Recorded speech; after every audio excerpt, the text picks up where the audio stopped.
स्वागत है, अभिनंदन है, आभार है आपका आपके इस प्यारे से ऑनलाइन प्लेटफॉर्म बिहार के नंबर 1 एजुकेशनल प्लेटफॉर्म विद्याकुल में। तो भैया आप लोगों के सामने आ चुका है मास्टर बैच, जो कि एआई पावर्ड है मेरे भाई। बहुत ही शानदार सा बैच है बच्चों। आपके एग्जाम में सिर्फ और सिर्फ 5 महीने बचे हैं और 5 महीने में क्या पढ़ के टॉपर बना जा सकता है? तो जी हाँ बच्चों, बिल्कुल संभव है, क्योंकि मास्टर बैच आपके साथ है। सिर्फ और सिर्फ 3 महीने में बच्चों पूरा का पूरा इंपॉर्टेंट क्वेश्चन, पूरे के पूरे जितने भी महत्वपूर्ण सवाल हैं, जितने भी सवाल आज तक एग्जाम में आए हुए हैं, सारे के सारे सवालों को आप देख सकते हैं या देखेंगे अपने इस मास्टर बैच में मेरे भाई। पूरा 3 महीने में सिर्फ पैक्ड बैच है और इसको पढ़ के बच्चों आप आराम से टॉपर बन सकते हैं। या जब आप एग्जाम हॉल में बैठेंगे तो आपको लगेगा कि हाँ भाई, ये तो हम लोग मास्टर से पढ़ के आए थे मेरे भाई, ये तो हम लोग मास्टर बैच से पढ़ के आए थे। बेहतरीन होगा कंटेंट, बेहतरीन होगी, है ना, पावर्स। अब भाई बहुत सारे इसके अंदर फीचर्स हैं, जैसा कि आप लोग जानते ही होंगे या आप लोगों को बता ही दिया गया होगा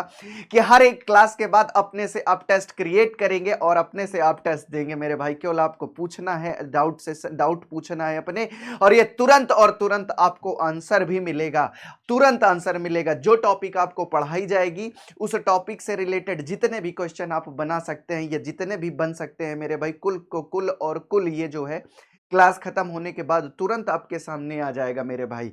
तो आप लोगों को, है ना, बेहतरीन तरीके से पढ़ना है और शानदार तरीके से प्रैक्टिस करते रहना। जितनी प्रैक्टिस आप करते जाएंगे हम लोगों के साथ, उतना ही बेहतर होता जाएगा और मजा आती जाएगी बच्चों। तो भैया चलिए देर नहीं करते हुए हम लोग स्टार्ट करेंगे मेरे भाई, है ना, मास्टर बैच का। लेकिन एक सिंपल सा भाई फंडा है, एक सिंपल सी बात है मास्टर बैच की, कि कम समय और आउटपुट ज्यादा, यही मास्टर बैच की खासियत है। तो चलिए स्टार्ट करते हैं मास्टर बैच की जर्नी को, है ना, जो कि एकदम बढ़िया होने वाली है, संघर्ष होने वाला है, क्योंकि अब आगे आ गई है बारी क्या भैया, रण को विजय करने की। और इस भाई रण में हम लोग विजयी होंगे, विजयी होंगे मतलब टॉपर बनेंगे, और टॉपर बनने के लिए कुछ मेहनत तो जरूरी है बॉस। चलो चालू कर देते हैं बेटा। देखो आज की कुछ डेमो क्लास के कुछ क्वेश्चंस है मेरे भाई, मैं आपको बताऊंगा। सबसे पहले ये देखो, क्या हम 5 महीने में पढ़कर टॉपर बन सकते हैं? तो जी हाँ बच्चों, देख सकते हैं आपके सामने कुछ बच्चे हैं। धीरज कुमार जी, रवि कुमारी जी समस्तीपुर के हैं। ये क्या है, सोहर सियोर की हैं, और ये क्या है भैया, वैशाली की बच्ची है। और ये समस्तीपुर का बच्चा है पिंटू कुमार, ये मधुबनी की है मेघा ठाकुर।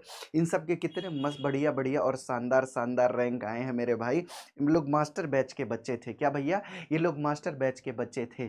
तो बढ़ा जा सकता है भाई, ये हमारी मेहनत पे डिपेंड होता है, हम कितना अपने कार्य को करते हैं, कितने सक्षम तरीके से हम लोग कितना अपना दे पाते हैं। जितना आप अपना जो है मेहनत करेंगे, मतलब जितनी आप मेहनत करेंगे, जितना उतना ही अच्छा आउटपुट होगा। इसीलिए आपके साथ जुड़ चुका एआई पावर्ड मास्टर बैच, ठीक है ना।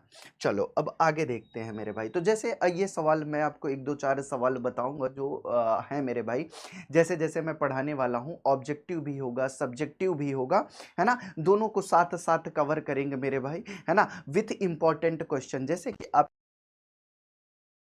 है ना, कि ये शून्य किस प्रकार की संख्या है?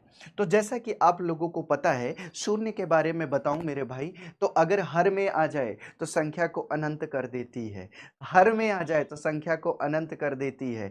और खुद कहती है, देखो शून्य क्या क्या कहता है, शून्य कहता है, क्या कहता है, शून्य कहता है कि मैं अगर हर बन जाऊं, क्या बन जाऊं, अगर हर बन जाऊं, किसी भिन्न का अगर हर बन जाऊं, किसी भिन्न का हर बन जाऊं मेरे भाई, भिन्न का हर बन जाऊं, का हर बन जाऊं। हर मतलब भैया देखो, जैसे ये 4/3 है ना, ये हर होता है और ये अंश होता है, अंश होता है। अगर मैं किसी भिन्न का हर बन जाऊं तो उस भिन्न को क्या कर दूं मेरे भाई, बन जाऊं तो उसको इनफाइनाइट कर दूं, तो उसको क्या कर दूं, उसकी पावर क्या कर दूं, उसकी शक्ति क्या कर देता हूं मैं, अनंत कर देता हूं। शक्ति क्या कर देता हूं, अनंत कर देता हूं। ऐसा ये उपदेश देता है, अनंत कर देता हूं, ठीक है। फिर क्या कहता है, कहता है कि ना मैं तो जीरो, ना तो मैं धनात्मक हूं और ना ही मैं ऋणात्मक हूं। क्या भैया, ना तो मैं धनात्मक हूं, ना तो मैं धनात्मक हूं और ना ही ऋणात्मक हूँ, क्या है मेरे भाई, और ना ही ऋणात्मक हूँ, ऋणात्मक हूँ मेरे भाई, ठीक है। लेकिन क्या भैया, ऋणात्मक हूँ लेकिन मैं एक पूर्णांक हूँ, लेकिन मैं एक पूर्णांक हूँ, मैं एक क्या हूँ मेरे भाई, पूर्णांक हूँ, ठीक है। और एडवांस मैथमेटिक्स ने मुझे सम भी कह दिया, सम संख्या भी कह दिया, एडवांस मैथमेटिक्स ने मुझे सम संख्या भी कह दिया, एडवांस मैथमेटिक्स में मुझे सम भी कहा जाता है। क्या भैया, एडवांस मैथमेटिक्स में पढ़ूं तो मुझे सम भी कहा जाता है, सम संख्या का भी जो है एग्जाम्पल माना जाने लगा है। तो भैया अगर आपसे पूछे कि ये शून्य कैसी संख्या है तो आप क्या बताओगे, तो शून्य ये भी कहता है कि मैं पूर्णांक तो हूं, और पूर्णांक के साथ साथ क्या हूं भैया, परिमेय भी हूं, क्या हूं भैया, मैं एक परिमेय संख्या भी हूं, क्या हूं भैया, परिमेय संख्या भी हूं, ठीक है। ये चीजें तो समझ में आ ही गई होगी कि जीरो कहता है मैं अगर किसी संख्या के नीचे आ जाऊं तो उसको अनंत बना दूं, है ना। और दूसरा क्या कह दे, मैं पूर्णांक हूं, मैं परिमेय हूं, और तीसरी चीज क्या है, ना तो मैं धनात्मक हूं ना तो मैं ऋणात्मक हूं। और एडवांस मैथमेटिक्स ने मुझे सम संख्या का रूप भी दे दिया है मेरे भाई, सम संख्या भी एक मुखौटा दे दिया है। तो आ जाते हैं बेटा प्रश्न में। प्रश्न क्या है, शून्य किस प्रकार की संख्या है, तो आप बता सकते हैं शून्य एक क्या है भैया, पूर्णांक है, परिमेय है, जैसा कि आप देख सकते हैं। लेकिन मैं एक पूर्णांक हूँ, ना तो मैं धनात्मक हूँ न ऋणात्मक हूँ, लेकिन मैं एक पूर्णांक हूँ, एक परिमेय संख्या हूँ, ठीक है। पूर्णांक और परिमेय संख्या दोनों है तो बी और सी दोनों ऑप्शन सही होगा। मैं ये सारी चीजें बहुत डिटेल्ड पढ़ाऊंगा, परेशान नहीं होना। देखो शून्य कहता है, ठीक है, शून्य कहता है ना है ना।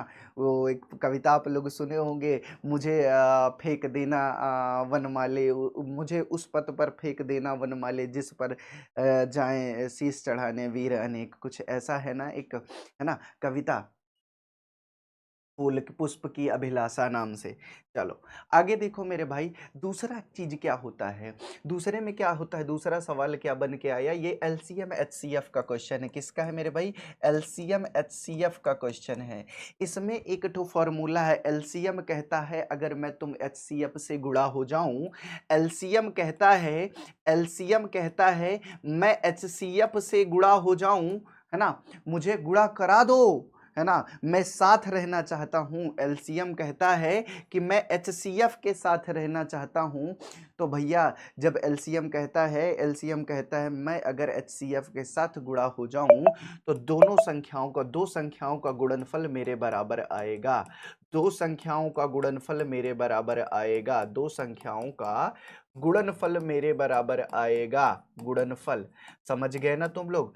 एलसीएम कहता है, एलसीएम कहता है कि अगर मैं एचसीएफ से गुणा हो जाऊं तो दो संख्याओं का गुणनफल मेरे बराबर आएगा।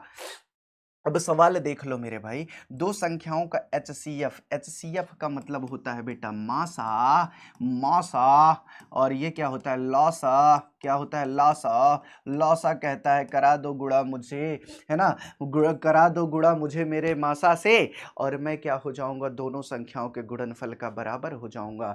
तो भैया सवाल क्या है भाई, एचसीएफ 13 दिया गया है, एलसीएम कहता है मुझे गुणा करा दो मेरे भाई एचसीएफ से, मैं दोनों संख्याओं के और उनका गुणनफल